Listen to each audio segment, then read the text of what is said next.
Hello, everybody, and welcome back to the Kansas City Royals franchise here on MLB The Show 23. I am DFG, and I think it's fair to say that our Kansas City Royals are now very much out of the playoff hunt for the rest of the season. We're going to be very much concentrated on the draft, but before we get into that, there are some changes I want to make on our side. And Brad Keller is not having the greatest of seasons, and we're going to throw him down to Triple A and maybe have him as a trade candidate as well as we reach the trade deadline. We are going to bring up Jonathan Bolin, who's had a very good season at Triple A, 2.81 ERA, and he's already on the 40 man, so he will come up for Keller. Josh Stallmont has also got off to a pretty poor start with us this season. In 27 innings, he's nearly at an 8 ERA, so he's also going to go down to AAA.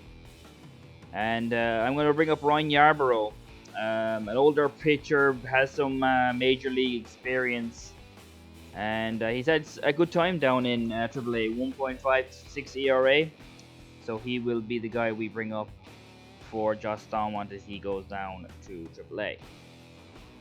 We're not going to make many changes, I would think. We know where we are with this team. We're very much far away from the playoffs, but it's good to give some guys who've had some good seasons down in AAA a chance at the major league level, especially Jonathan Bolin, who has never played in the MLB. Though we won't be doing a debut thing or anything for him here. I don't think this is the situation we're going to do it in, but we will get to play him, hopefully, with him later. Hopefully, we were going to play the Guardians later in this episode, which is later in this month, as Scott Barlow gets another close opportunity and is able to do well and is able to get the save there. Charles Rowe is a guy I've just scouted to 100%, and he looks to be a very good second round option, though I don't think I would pick him over Luis Moreira, someone we were talking about last episode. Ned Ellison here is another guy that we talked about last episode, a utility guy. Not really crazy, but I do think defensively he's probably going to be one of the better players in the draft. I suppose the big thing is that a lot of these things that we're going to be looking at now is just what are we looking at for in the draft, what are we looking at the end of the season, in the off season. And these are kind of some of the players that we're looking at. Here's Richie, a righty specialist. Not fantastic defensively, but good vision. Someone we could bring in later in the rounds, as he's 126 in our draft rank. And Michael Hernandez here, someone who's 176 and looks really good. He's got some really good future potential on him, but I don't understand what is going on with his overall potential. He looks to be a really good hitter, or contact hitter, with good vision discipline, with some decent defensive abilities in terms of fielding. And here we have Michael Thomas, who seems to be getting sick of getting injured in the NFL. If you're an NFL fan, you know all about Saints receiver Michael Thomas is getting hurt a lot, but we've got a Michael Thomas second baseman in the draft here, which we might take a look at. Next is William Chin, and despite his offensive and defensive capabilities being a bit suspect, he is very, very fast, and he's draft ranking at 57 for us right now. His potential is so high, I'm kind of intrigued by where it's coming from, and I might just have to see if I could pick him up. But he's very well-rounded, that's one thing. And here we go back to my favorite pitcher in the draft. I've talked about it before. We're not going to be taking starting pitchers early in this draft. Maybe third round earliest, and Neville Nunez is my favorite. I just think he gives us a lot of upside. His pitch control is a bit not great, and he also doesn't give you any strikeouts, but everything else looks really, really promising. I think he could be a very good starting pitcher for us, especially for something in the later rounds. But we've also got other options there with Romeo Lopez, very high potential, but big potential gap between his ceiling and his floor. Not quite as polished as Nunez, has a lot more problems with walks and home runs, and strikeouts could also be a problem as well, so not hugely a fan of Lopez in comparison to Nunez, who I think is very, very good. Here's what we're going to do for this scouting session. See if we can get more information on both these players. Let's see what William Chin actually has here. Is he really as good as that potential says he can be, or is it just a bad scouting? And here's Scott Barlow once again trying to close out a team. We are going to move through this this season now fairly quickly once we get past the draft. There is a trade offer here for Jaime Moreira for Brad Keller, but I don't think that's a great move for us. They have good pitchers, so Brad Keller will be nothing more than a rotation arm, and they already have Moreira, who's just as good and cheaper, and I think he's also around the same age, maybe a little bit younger, so that's a bad trade for the Angels to make. And I'm just not really into making, I'm not into making bad trades for the AI. More save opportunities for Scott Barlow, and he does it again. He's done really well this season. If we have an injury down in AA. More save opportunities for Scott Barlow with Cedric Mullins and second, but we are going to simulate it again, and we win again. So Scott Barlow has been getting it done. I just want to show you the regression on Zach Greinke. He's really dropped significantly from a 75. You can see the regression in it there. It's really poor. But he's actually performing very well. He's not getting the wins or anything, but his ERA is down. He's only left up 9 home runs, though he has only played half of what he did last year. But I do like where he's at in terms of how he's performing, so maybe we could keep him on for another few years as a bullpen arm. Luke Calderon was someone we just scouted, and he looks really, really good as a second-round option. I do like his offensive skills, of course. They look really good for the future. And his defensive skills aren't terrible, so I'm really looking forward to seeing what he could possibly bring if we get a chance to draft him. William Chin, again, I'm just wondering where is this 95 possible potential coming from. I like him in the way that he's very well rounded. Like, none of his stats are terrible, even though it says well below average. I just think that he could be someone who could break out with his age and his all-roundedness. Something could just spark for him. And here's another starting pitcher that we probably won't be able to take. His draft rank is 9 for us, so it's way too high.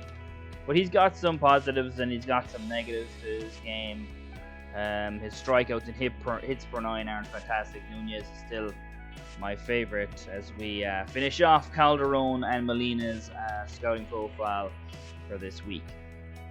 We're going to continue simulating here as we're trying to really just get to the draft. We're not going to get to it today. That will be next episode, where we will concentrate not only on the draft and who we bring in the draft, but also what the future of this roster may look like. To look at some of the players down in AA and AAA that I think could have big major league careers. There's not many of them down there. Not many players have big potentials on this team, but Gavin Cross is a guy who I will definitely be looking at to play a game or two, player lock game with, and I'm definitely going to play a fair lock game with him in the next one, and we'll also get to the draft in the next video as well. So and then after that, it'll really just be 2 or 3 more episodes where we fly through the last few months of the season, so we can get to the off season, because let's be honest, it's fairly obvious that this team is not going to make the playoffs. But Zach Greinke does have a shutout going there against the Angels, and we did win that game. And there is Gavin Cross back off the injured list again.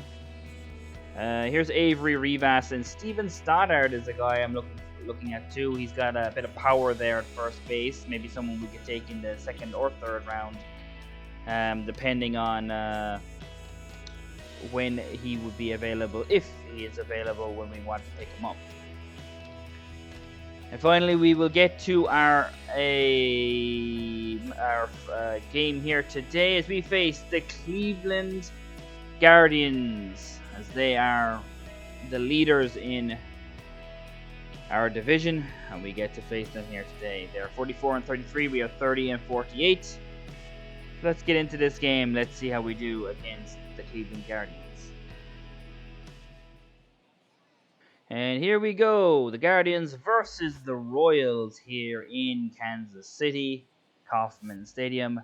And we will have Daniel Lynch on the mound. He had a complete game shutout in the last episode. And he starts here for our full game here today. We will have to face Josh Bell, who's had a pretty good season. 278 average, 13 home runs. You would expect him to be hitting a little bit more home runs, but let's get this game started. As I said, Daniel Lynch is our starter here today. After his complete game shutout last episode, his ERA has skyrocketed a little bit. I can't talk today. Been just bad few games for him over the last month or so. And Andres Jimenez is going to start off the game here today, as Daniel Lynch will be on the mound for us. Let's see what Lynch can do for us today. As his first pitch is a ball.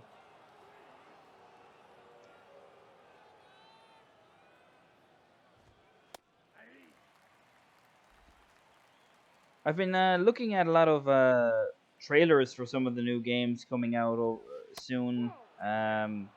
EAFC, probably something I should probably talk about in my FIFA series, but and I probably will mention it at some point, but it's a lot easier to just do this here in MLB The Show, where you got a battle going on between the pitcher and the hitter. And speaking of which, Jimenez goes down the right field line and gets a hit on a 2-2 pitch. And it opens up the day with a hit. Stephen Kwan is up next, and he will also get a hit up through the middle on the first pitch. But as I was saying about EAFC, as Jimenez gets the third, runners of the corners now.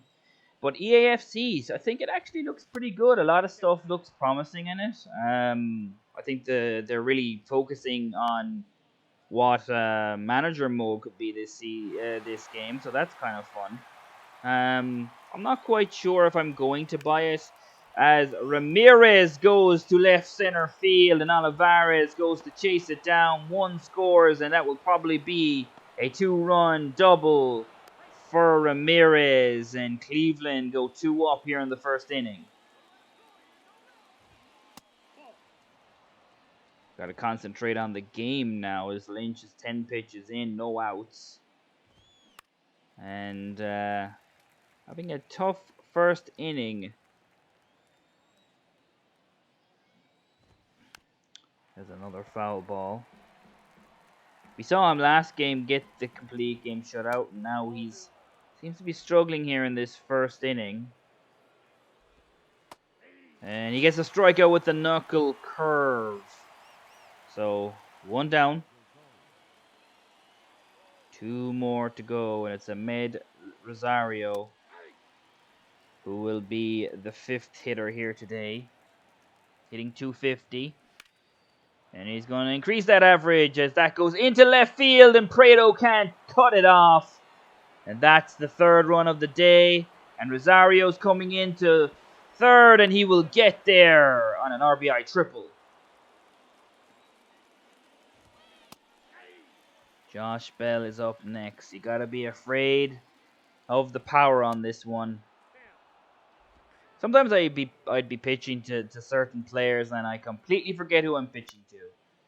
But there is a ground ball, and Lopez can't gather it cleanly.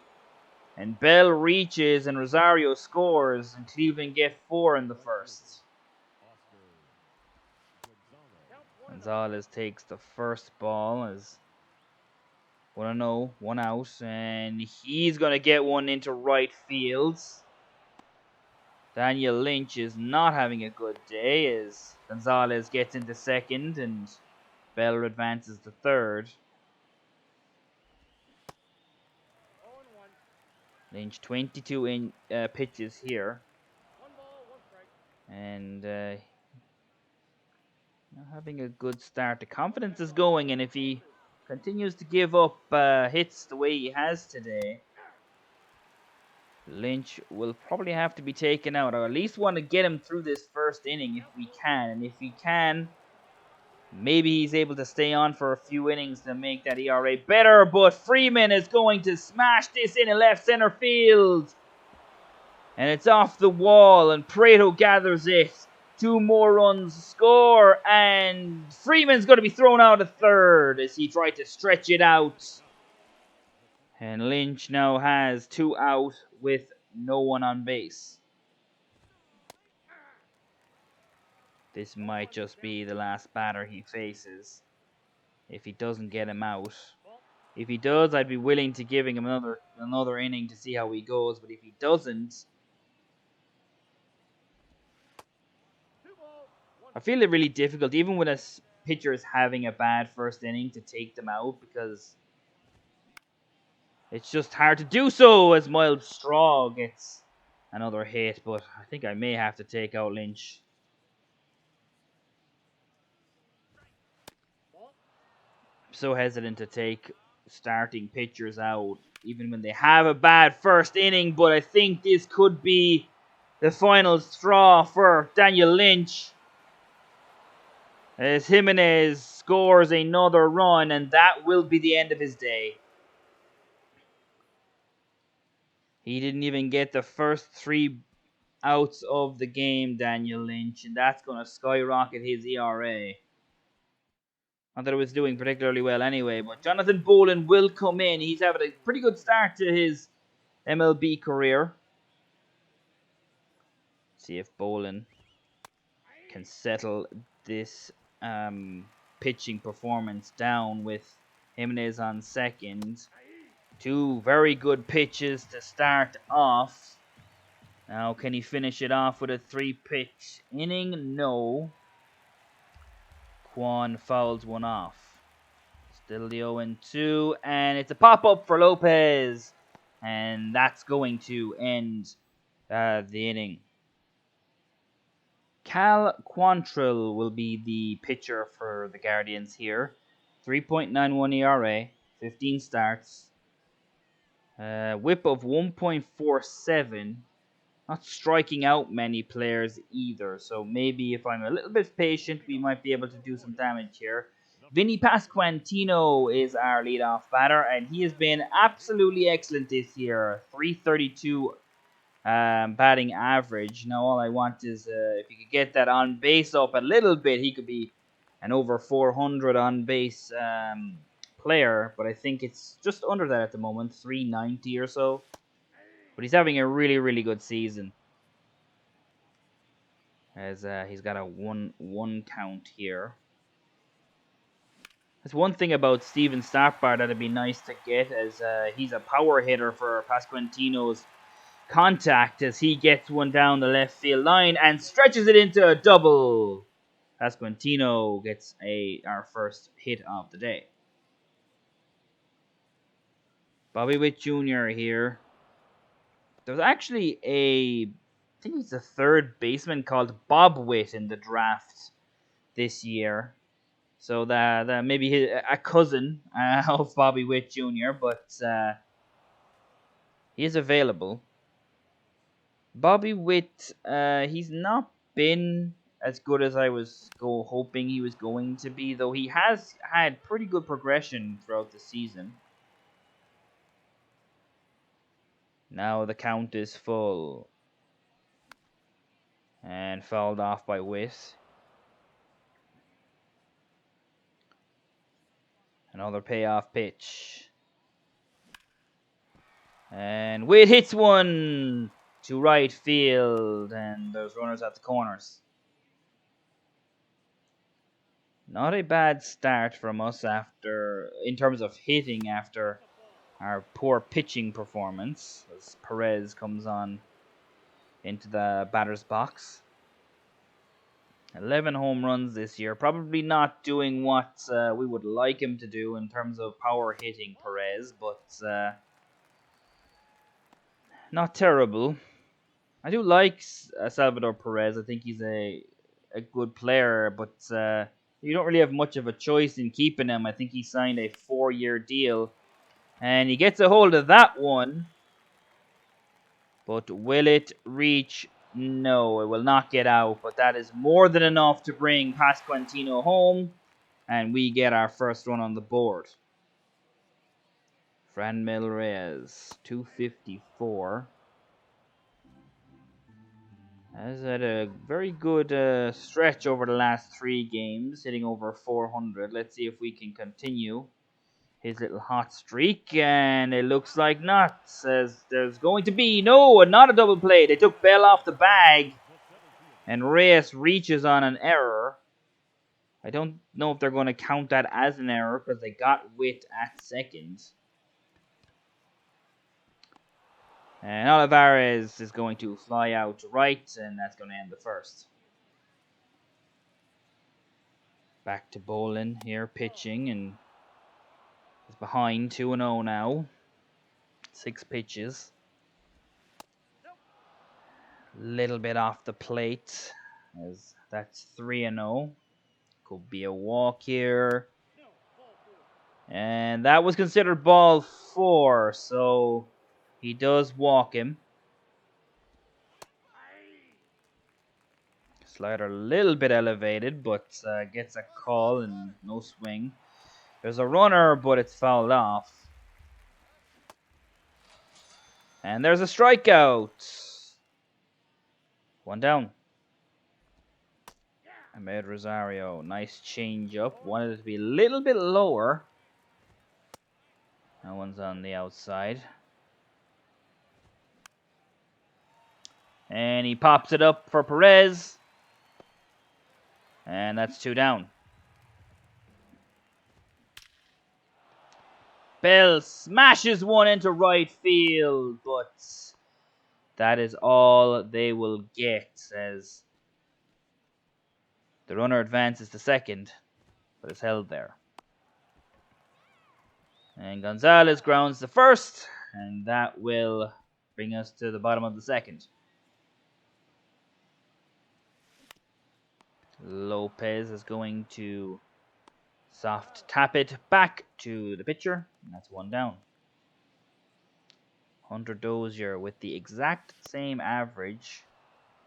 The fastball gets in there on the lower side of the strike zone. It's 2-2. Now it's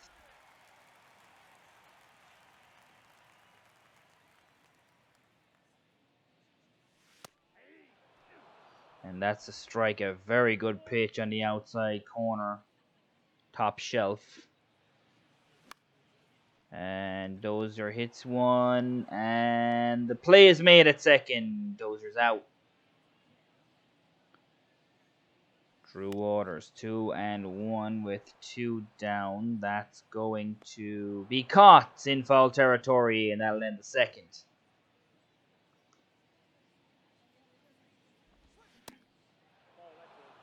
Another ball.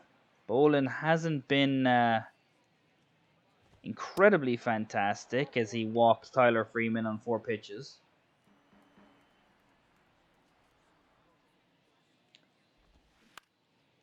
And this one could go to a double play. Witt to Lopez, but no. He gets him out at second, but they reach on first base. Jimenez is 2 for 2. One thing we will see about Bolin today is that he doesn't really hit his spot, so that was a good fastball. And that one's foul, so the count is full for Bolin. 1 down, 1 on, and that one's foul again for Jimenez. Getting up there in the pitches now, and he strikes him out. His second strikeout of the day.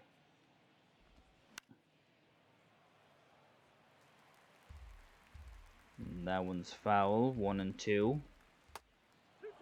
Backs him off the plate with the slider. And that's a nice fastball on the inside. That'll end the top of the third. And Pareto's going to strike out as Cal Quantrill gets his first. when we're looking for a run, or a hit, Pasquantino really is the man you want to look at. Hits so well. I was gonna say I wanted him over 400, but he's got the fourth best on base average of in the AL, in the American League, but he pops out there. Now we're 3-0 on Bobby Witt Jr., so this could be a walk. Got a hit earlier. And he might just get a hit here. It's stopped by the shortstop, but Witt will get an infield single. Now Perez. With 2 down. Ooh, that one was up in the attic that Perez chased. But, and that one's an inside-out blooper that's going to get in. And Witt is round third here. And he's going to get there. Perez gets an RBI single. 7-2. We're trying to get deaths by 1,000 cuts now as Reyes is just in front of the circle change.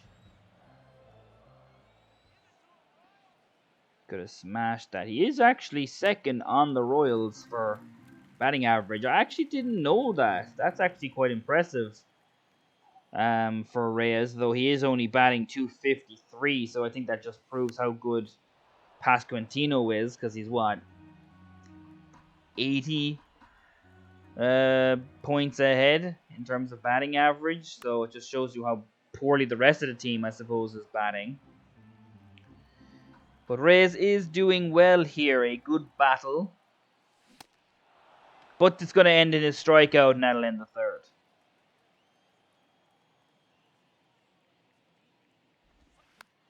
Bolin is running out of energy. And although I don't think he's hit his spots incredibly today, I do think he's doing more than enough for being a bullpen arm. And that slider was nasty to get Ramirez for a strikeout. That's hard hit, but Dozier at third base dives and makes the play. 2 down in the top of the fourth. What a play at third. That's right through the two of them, but the play is made.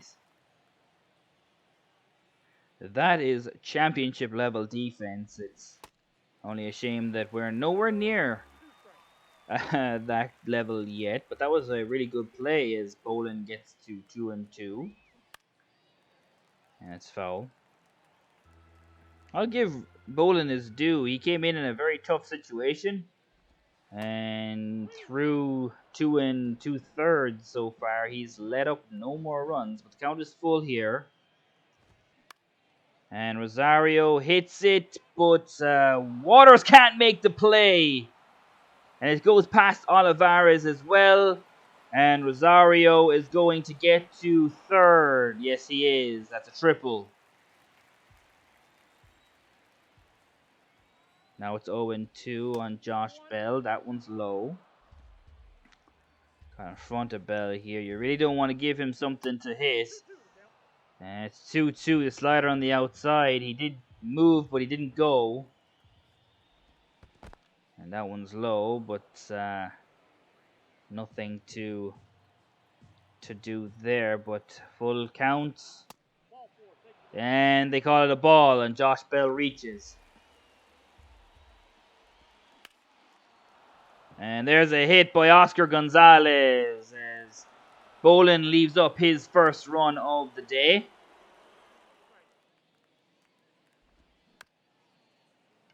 Two and one. Lopez gets it, and that is going to finish the top of the fourth. Probably could have taken out Bolin before, but still only gave up 1 run. That's going to strike out Olivares.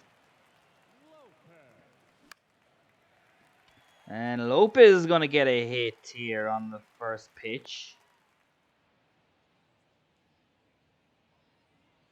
Dozier's back again here after his Fantastic defensive play. But he's going to ground into a double play, and that'll end the fourth. We are going to make the change for another new player in the bullpen that we brought up, Ryan Yarbrough. His ERA is not quite as good as Boland's.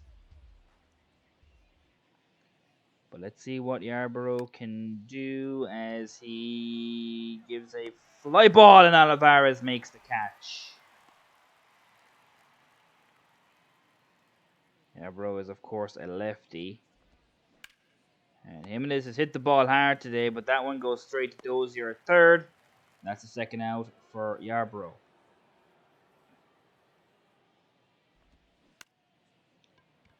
Three up, three down for Yarbrough as we go to the bottom of the fifth.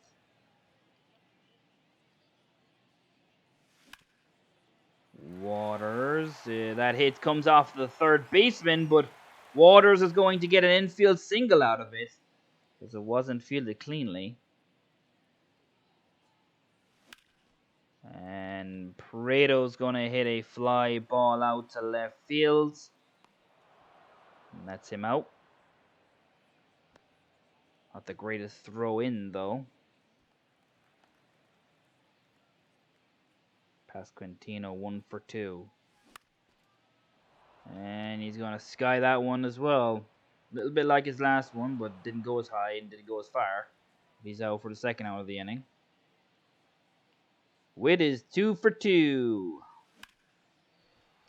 And that's going to be the third out of the inning. Yarbrough 2-1 with one down. And that's going to be a strike on the circle change. And that will be a hit for Zunino.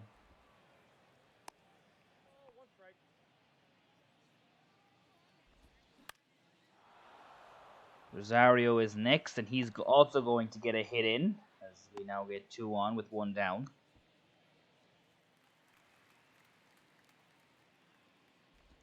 And Bell grounds one with Lopez. Pasquantino for the double play.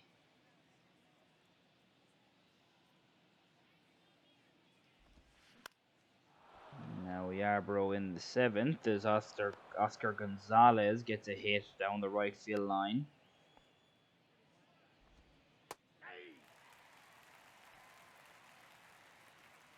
Gets one in there for against Jimenez here, Yarbrough, but that's hard.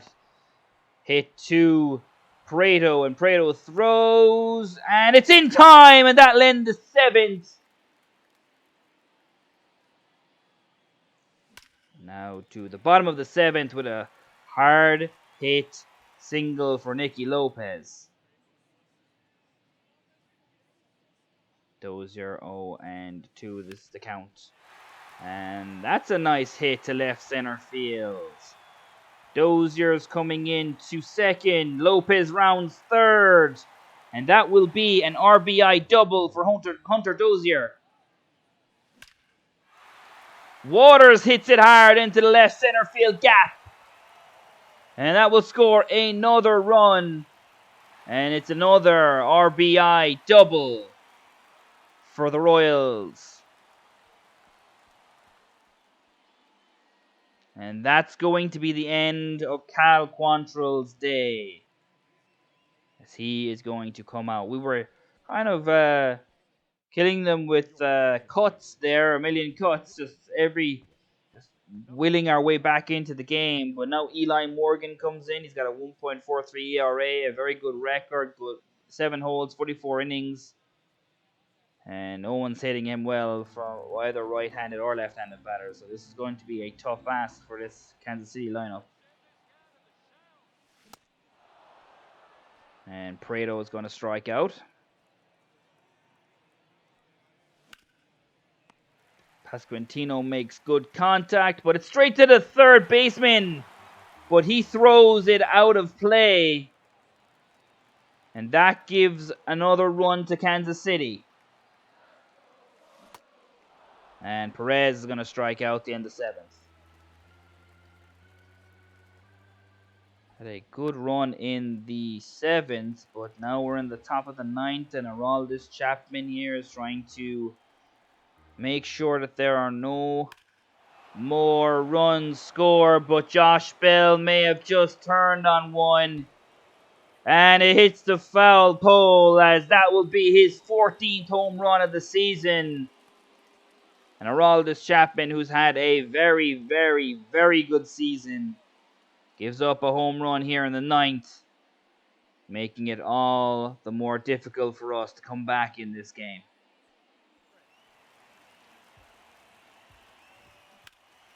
And now Chapman is going to get it out. And now we're going to the bottom of the 9th. Trevor Stefan, a 4.96 ERA.